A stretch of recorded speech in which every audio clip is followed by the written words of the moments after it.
ezali lié esika oyo esengeli sommet ya parti et communiquaka na base. Ozali na droit à l'information. Statut na biso et lobby. Chaque combattant ya IDPS azali na droit na information. Donc, matinée politique, ezali cadre par excellence. Oyo bakonzi ya parti na base bazo kutana pona pour échanger, pour pesa na ba information.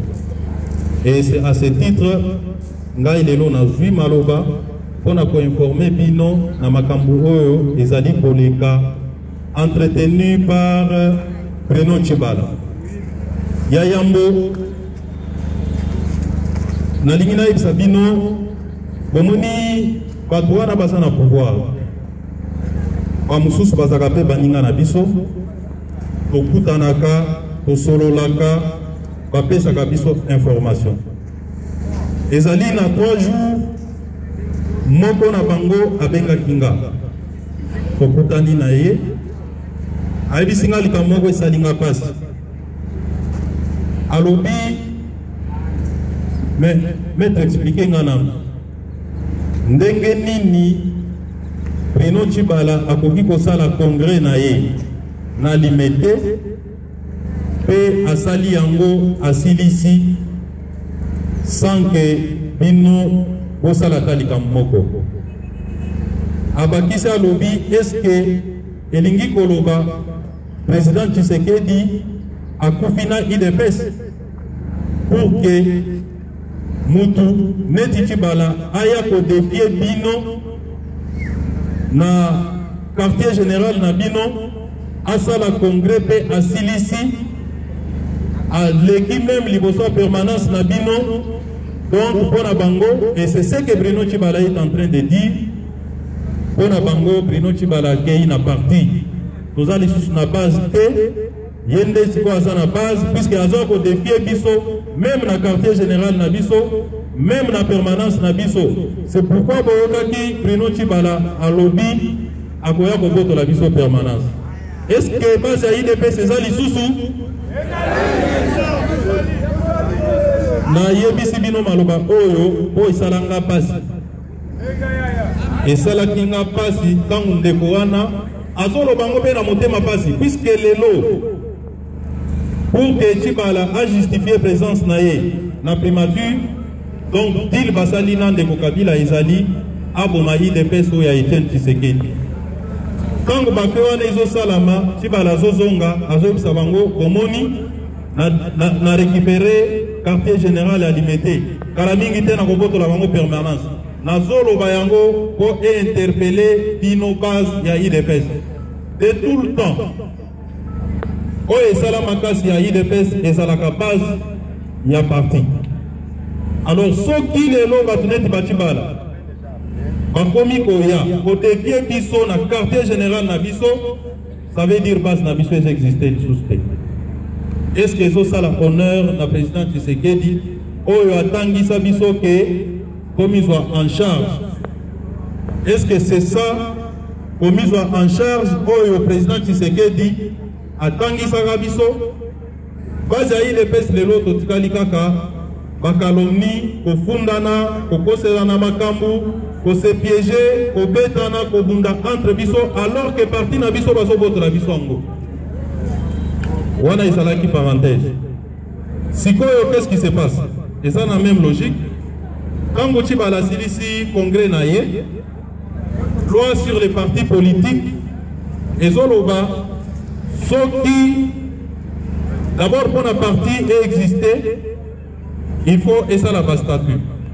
Soki esali bas statut, et sengeli notaire, il y a ville, to ya commune, à notarié yango. Ce qui est notarié, ba statut wana ba déposer en na ministère et intérieur et ba publier en na journal officiel des partis et commis sikoyo na existence juridique na yango. Tshibala à se permettre de convoquer congrès ya IDPS. Azui adresse ya biso ao. A chango na ba statut na ye a falsifié.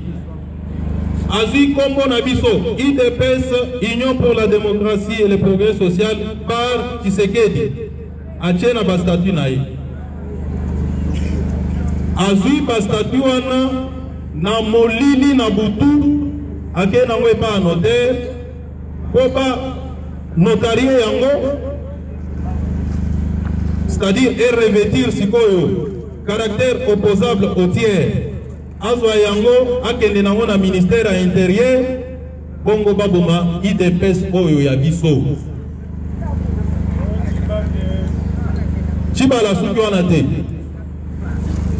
a créé ba poste ya sika na IDPS oyo ya yewana a créé place à premier vice-président yemoko sa président a créé place à premier vice-président a créé place à deuxième et puis troisième vice-président.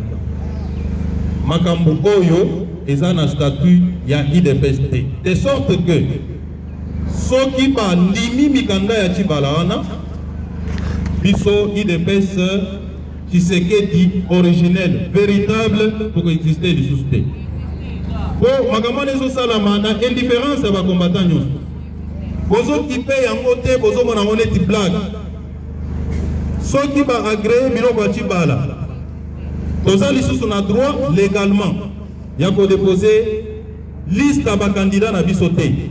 Eza la candidat président de la République, eza la candidat député national, eza la candidat député provincial, eza la candidat député communal au niveau ya ba quartier. Donc koza la lisusu na droit na te. Nde mission Kabila a pesi Chibala. Et ça devait être préoccupation, il y a base nyonso ya IDPS. Membre nyonso ya IDPS esengeli azala miswa kofungama. Mais il y en a quand même oyo basali vigilant puisque biso toza banzambe te kaka ba membre à parti oyo basala kaipa notaire nde ba informaki biso ke awawa Chibala aye kosala mikanda na ye. Tangu toyoki pour informer bakonzi à parti, pour informer un secrétaire général, na président du rassemblement, a PCB son dingisa, bakonzi na ba PCB son dingisa, ya ko kende osala opposition. Osali opposition à Liboso, ezali opposition judiciaire, auto sala ki na Congo secrétaire général, huissier à justice accueil ko notifier notaire. Opposition à Mibale et administrative, Wana Nakomaki Yango comme avocat avec mandat, il y a 4 secrétaires généraux adjoints pour déposer Yango. Opposition Linkolobani. Soki Liboso ya administration. Et ça na acte moko. Et ça la sous-sein privé. Soki mutumusu soye pour contester acte wana alobi ke acte wana ezali mabe eza ko préjudicier ba droit nanga esengeli mutu oyo administratif oyo alingi a traiter acte wana atika ko traiter yango. Ça c'est les droits administratifs purs. Mais ya minene na monaki malgré ko déposer ki ba opposition na mibale Namoni Chibala Tindi Batunaye. Tantôt Basako s'est présenté comme conseiller. Parmi Batouana Namonaki, docteur Loseke, Namoni Alfred Ndinga, Namoni Moukala, Colin Moukala, Oazaki, conseiller juridique qui a fait président Tshisekedi. Yepé Akatia Batouana. Nakutanina Bango, Basalaki 4, Ngai, Nazalaki Ngamoko.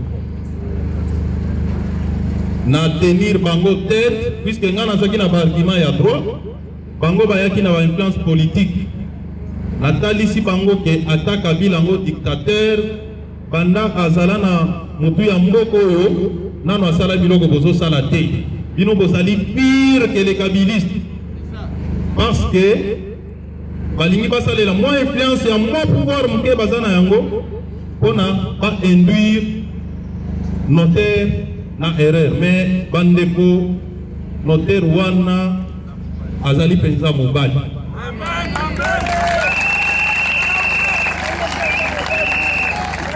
notaire aza mobali parce que a résisté la pression aye po bazoye o bakende ba Chibala a combattant o bazalaka nzinga nzinga batetinga singanga pe na kiki na lobi notaire ko bouger awate na bengi président Félix na bengi secrétaire général tango président Félix akiti na komi na Matete atwana ba moni na mosika bakoti na mutuka mbangu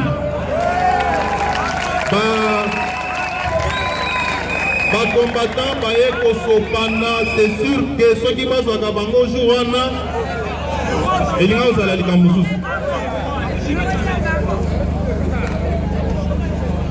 ba démarche na bango esimbi te toye koyoka bakangisi notaire bamemi na ba services spéciaux babandi poser ba question Félix apesi yo combien popo ya kotosa makambo ya secrétaire ya premier ministre aibisi bango Félix apesi nga ata implanté ngai nazo salela mibeko ba document ya premier ministre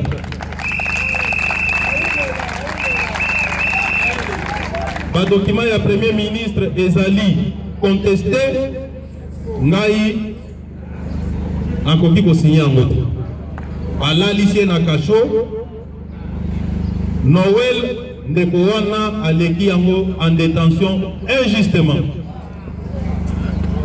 baye ko libérer kaka lobi awa tango misala efongwami procureur général ya Matete atali dossier na ye atuni ba mikanda état de procédure atali alobi ndeko zonga na ndako osaleli mipe kwa mboko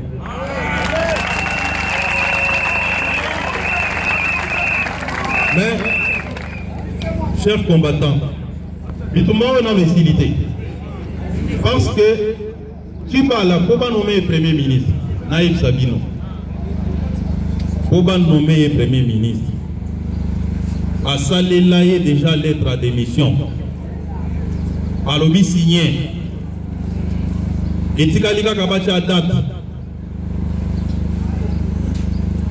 a signé d'être nommé au premier ministre puis a signé à nommer le premier ministre mission ni bapesi Obama IDPS parce que IDPS c'est une force opposition lelo na Congo ezali IDPS